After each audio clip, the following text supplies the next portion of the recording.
Alright guys, so the US Senate has officially passed its let's dump a bunch of money into hawkish foreign policy bill, worth upwards of $95 billion.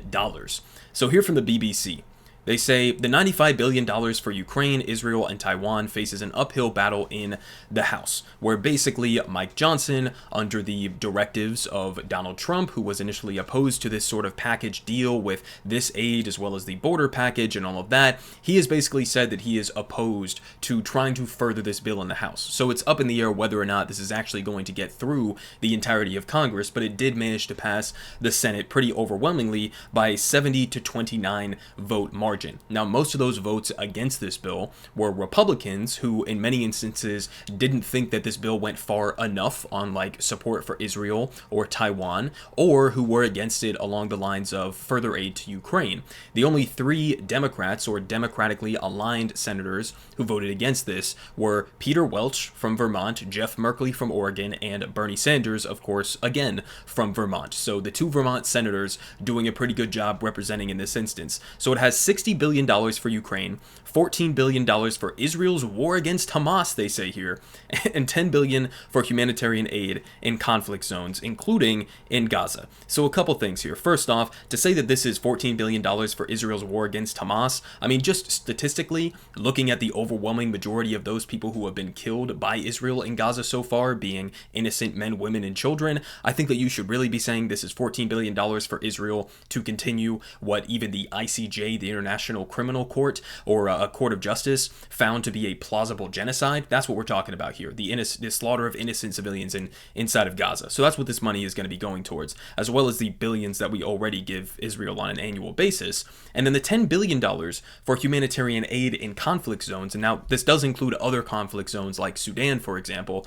But, in terms of the aid going to Gaza, it's number one, ironic, because again, you're giving billions of dollars to Israel to continue slaughtering and starving the people of Gaza, and then I guess handing them crumbs on the side to the people of Gaza to pretend as if that somehow ameliorates the broader situation. You're directly complicit in causing the humanitarian crisis and then pretending like you're solving it on the back end by giving some money. But in a second point here, it's also ridiculous because part of this bill actually codifies the banning of funding for this humanitarian aid to UNRWA, to the UN Relief and Work Agency, right? The UNRWA. Now, this comes after the Joe Biden administration and many other Western countries around the world decided to suspend funding to UNRWA based on completely unproven, zero evidence provided claims by the Israeli intelligence services that 12 out of about 13,000 or so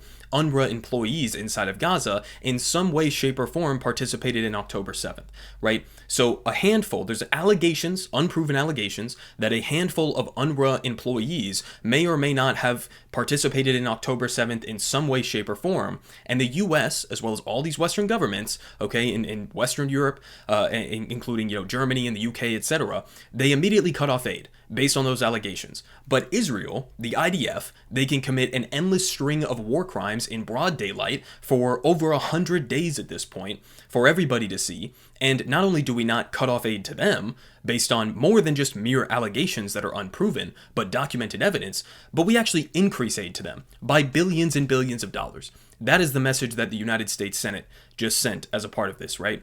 So it codifies the banning of aid to UNRWA, again, on completely unproven allegations. And so now we get to this clip that has been going viral over the last couple of days. So here we have Senator Chris Van Hollen, one of the most respected Democrats when it comes to foreign policy because he's an establishment Democrat. This isn't a Bernie Sanders type here, right? And even he called out Israel's war crimes. Now, you'll remember the people who I just listed who were Democrats, who were opposed to this funding to Israel.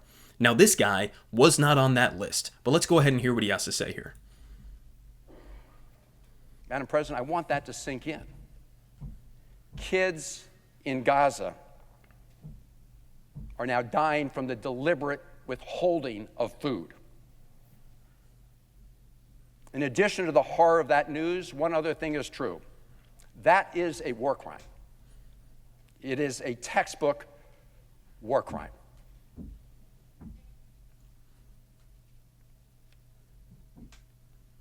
And that makes those who orchestrate it war criminals.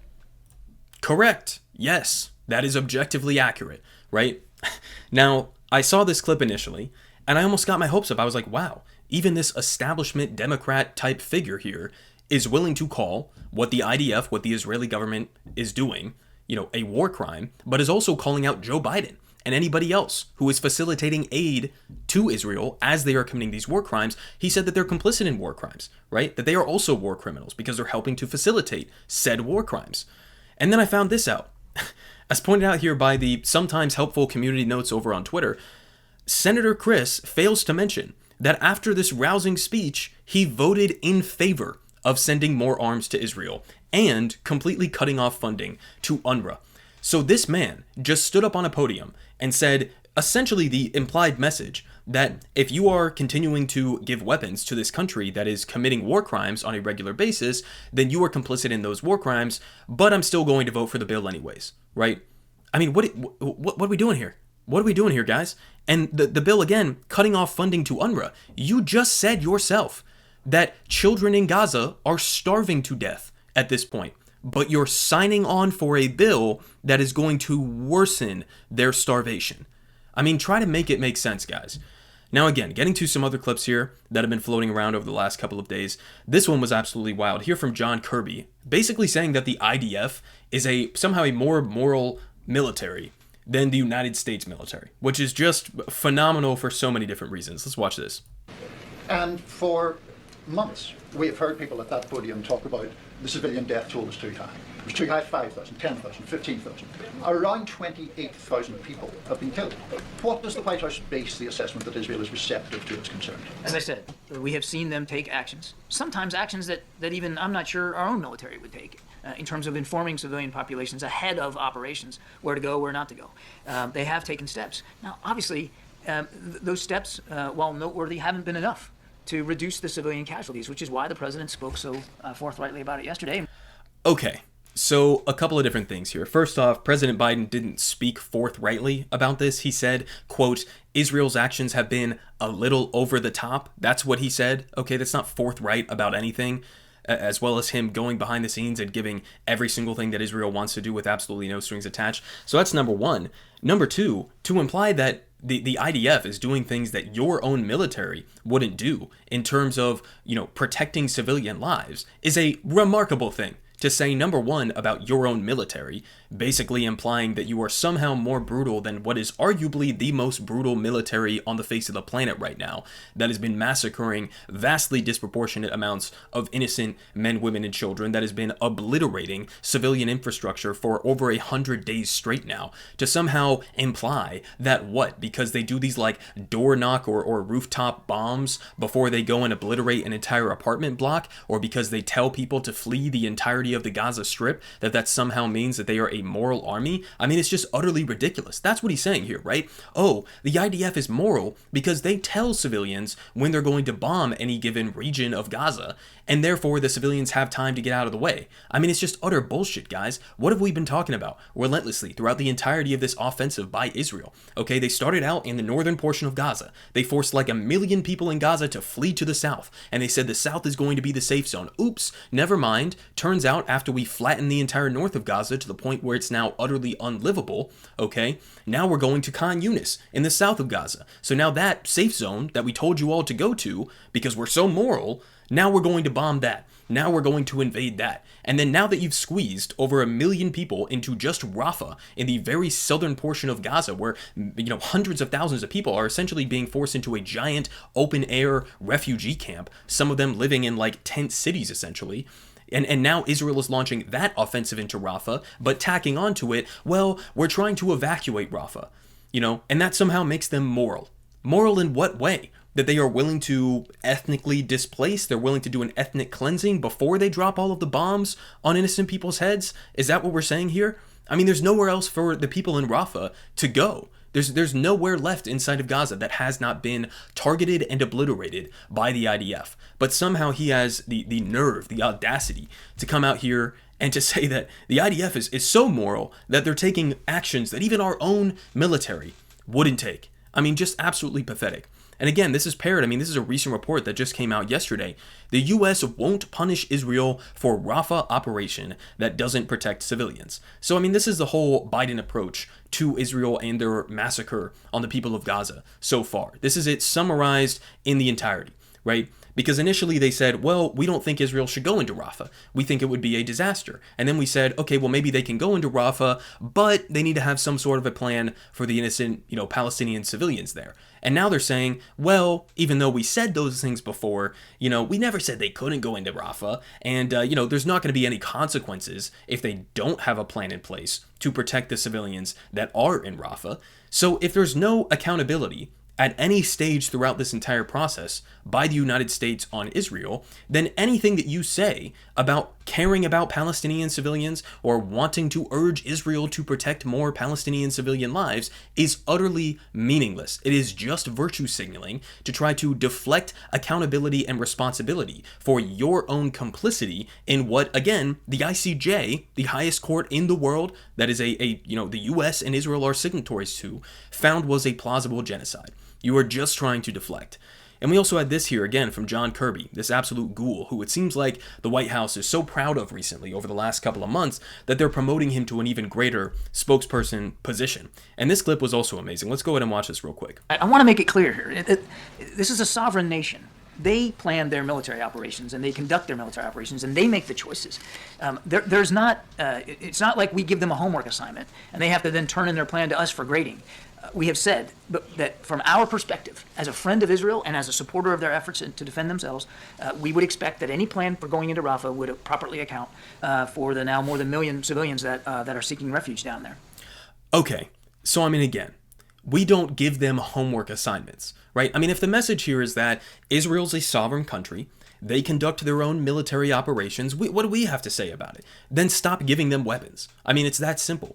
You don't get to sign off on an endless multi-billion-dollar string of weapons with absolutely no strings attached or oversight whatsoever, and then turn around and pretend as if, well, we had nothing to do with this. We had nothing. This is all Israel's decisions that they're making. What are we going to do about it, right? You're giving them the weapons.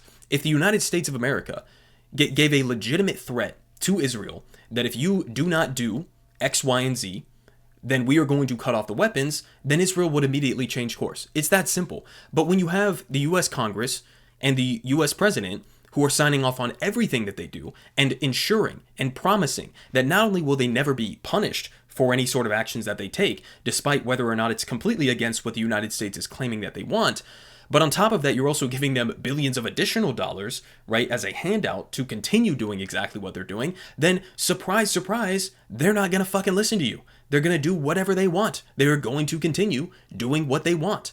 Okay? And so it's just, there's nothing to really even say about it at this point. We've seen these guys dance around for months and months and months. This was another clip here from the AP's Matt Lee, who frequently has some of the best statements and questions to the State Department. And this was Matt Miller, right? And basically he was going back and forth asking him, what specific leverage have you guys actually used to try to get Israel to fall in line? And basically Matt Miller's response can be surmised as, well, when the United States of America says something, or when the president says something, then that has weight to it. Really, it has weight to it. Right? These are the same guys who just last week were saying, we think that our approach to Israel has been effective in terms of us influencing their decision making. It really doesn't look like that, right? If it is true that you guys, your strategy for guiding Israel's offensive inside of Gaza, if it's true that that strategy has been successful, then that just makes you even more complicit in this ongoing genocide than anybody could have thought before, right? But it's either that or your strategy is completely ineffective, which honestly, I think it's kind of a mixture of both there, because I don't think that Biden really wants to seriously confront Israel in any meaningful capacity, because he's not using any of the leverage he actually has at his disposal. He's just sort of like finger wagging at them behind the scenes. But I think it also is because, he kind of supports what Israel is doing. They think that this is a valid self-defense operation that is targeted against a terrorist organization. That's how they view this situation.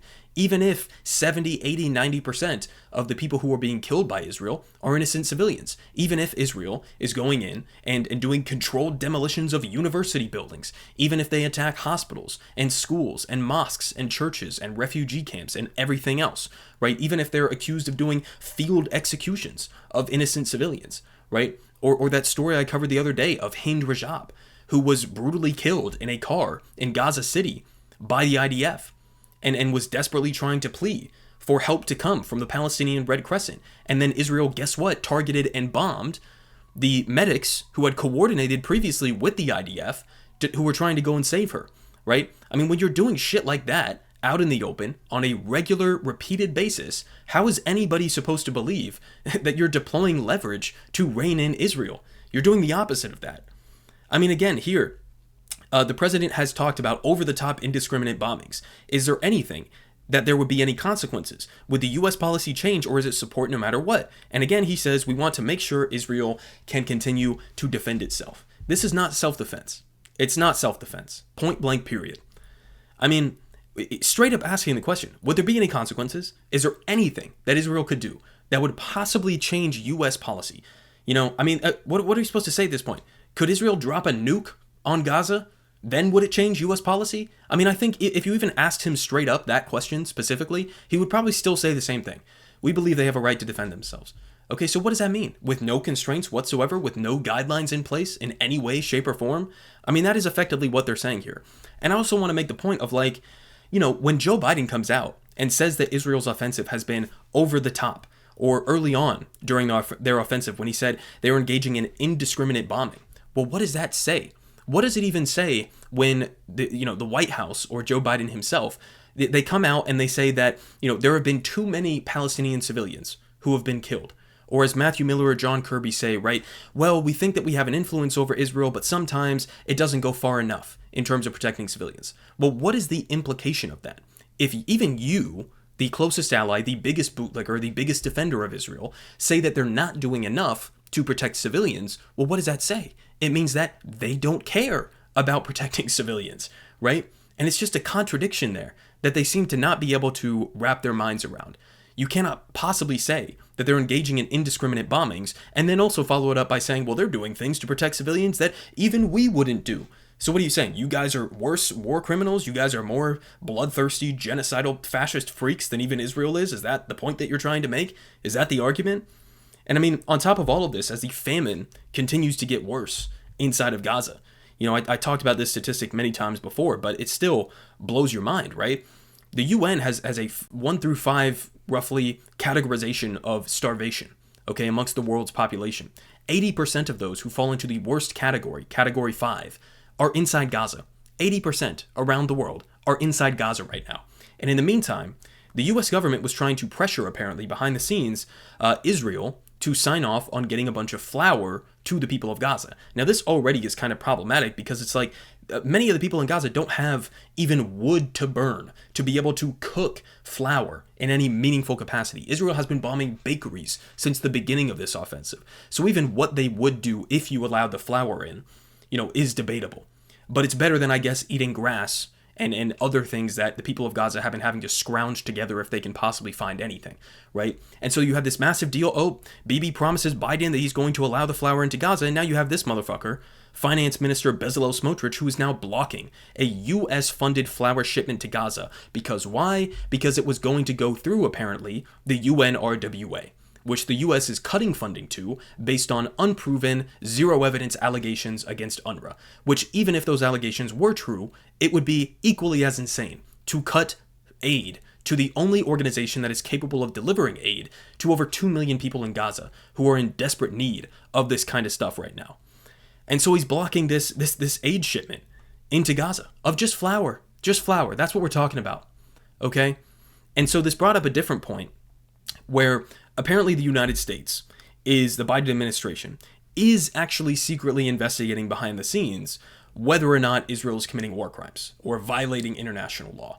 So this was something they had denied before, and I've talked about it before on this channel. We also had Congress that denied Bernie's bill to just get an official State Department report, but it looks like they are actually, the State Department is looking behind the scenes to see whether or not Israel is in violation of international law using some of the aid that we are giving them. Now, it's deeply, ridiculous at some level, because you don't need an investigation for this at this point. I mean, it's been well documented, out in the open, brazen war crimes that have been committed with U.S. funded weapons, with our aid inside of Gaza. That is unquestionable, that they have been committing war crimes with the money, with the weapons that we have been giving them. It's not a question at this point.